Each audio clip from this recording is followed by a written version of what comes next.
अस्सलाम वालेकुम नाज़रीन, टीन न्यूज़ में आपका इस्तकबाल है। कामारेड्डी मुस्तखर पर एक खानगी स्कूल में 6वीं जमात की 11 साल नाबालिग मुस्लिम तालिबा के साथ इसी स्कूल के फ़िज़िकल इंस्ट्रक्टर नागराज की जानिब से जिनसी इस्तेसाल का वाक़या रियासत भर के मुसलमानों के लिए सदमे से कम नहीं। उस्ताद के रूप में नागराज नामी भेड़िए ने इस शर्मनाक हरकत ने सारी इंसानियत को शर्मसार कर दिया है। इन ख्यालात का इज़हार मोहम्मद तकी हुसैन तकी कन्वीनर मिली महाज ने जिला कलेक्ट्रेट में चीफ मिनिस्टर के नाम एक याददाश्त जॉइंट कलेक्टर महमनगर मोहन राव के हवाले करने के बाद किया। मोहम्मद तकी हुसैन ने मजीद बताया कि इस याददाश्त के जरिए चीफ मिनिस्टर रेवंत रेड्डी से मुतालबा किया गया कि नागराज के खिलाफ पोक्सो एक्ट के तहत मुकदमा दर्ज किया जाए और एक फास्ट ट्रैक कोर्ट कायम करते हुए नागराज के खिलाफ मुकदमे की रोज़ाना असास पर समाअत करते हुए जल्द अज जल्द इस गुनहगार को काफिर किरदार तक पहुँचाया जाए।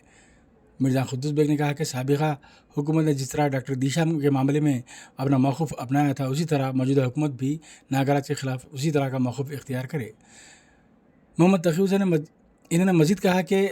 मोहम्मद अली शब्बीर मुशीर हुकूमत तेलंगाना बराए अक़लियती बहबूद का ताल्लुक़ कामारेड्डी से होने के बावजूद वाक़े के 4 दिन बाद भी इन्होंने लबकुशाई नहीं की, जो कि काबिल अफसोस है।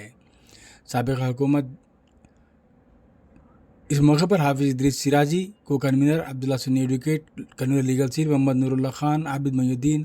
हाफिज़ अमीरुद्दीन नक्शबंदी, मोहम्मद मतीनुर रहमान जॉइंट कन्वीनर्स और अराकिन मोहम्मद बशीर, मोहम्मद अहमद और दीगर मौजूद थे। कामारेड्डी में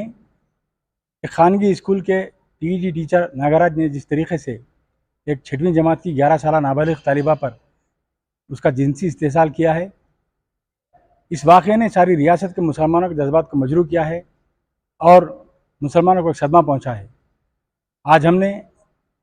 चीफ मिनिस्टर रेवंत रेड्डी से मुतालबा किया है कि वो मुतल्लक़ा पुलिस इदारों को हिदायत दे कि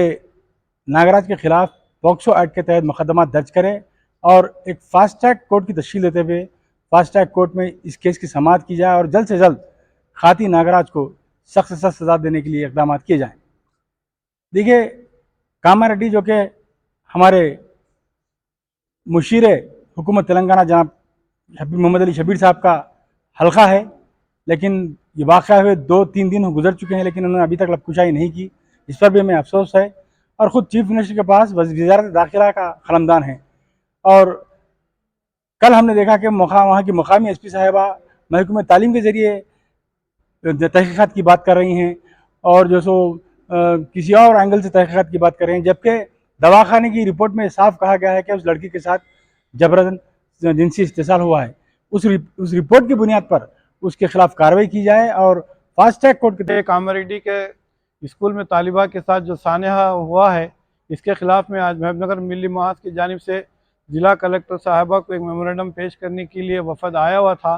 कि ज़िला कलेक्टर साहबा के अदम मौजूदगी में जॉइंट कलेक्टर साहब को हमने मेमोरेंडम पेश किया है। मेमोरेंडम के रोज़ से ये हमने मुतालिबा किया है कि जो ना प्राइवेट स्कूल में जो जीवनदान स्कूल है, वो ये कोशिश करते रहे कि वो मुलजिम को बचाने की कोशिश करते रहे और एहतजाज करने पर मजबूर हो गए पेरेंट्स और स्टूडेंट्स। वहाँ पर माँ बाप जो वाक़यात रूनुमा हुए, पुलिस का लाठीचार्ज होना और वालिदैन सरपरस्तों पर लाठीचार्ज होना, स्टूडेंट के ऊपर लाठीचार्ज होना और प्रेस रिपोर्टर्स के ऊपर लाठीचार्ज होना, ये सारा का सारा गलती स्कूल इंतज़ामिया की जानिब से हुई है। स्कूल की तरफ जब जेनूर में वाक़यात होते हैं तो वो पूरे स्टेट को वहाँ पर बंद करा देते हैं। एक खातून का, यहाँ पर भी एक खातून लड़की का यहाँ जिनसी इस्तेसाल होता है। आज जो तमाम तंजीमें खामोश हैं, हम ये बताना चाह रहे हैं हुकूमत रियासत तेलंगाना को कि आप जो है ना आँख खोलकर फैमिली से उनके साथ इंसाफ कीजिए और उसको सख्त से सख्त सज़ा देते हुए साबिक़ा हुकूमत ने जैसा दिशा केस में जैसा पहल की थी, हमारा मुतालिबा है कि इसी तरह से नागराजू पर दिशा की तरह इसके ऊपर एक्शन लिया जाए। शुक्रिया।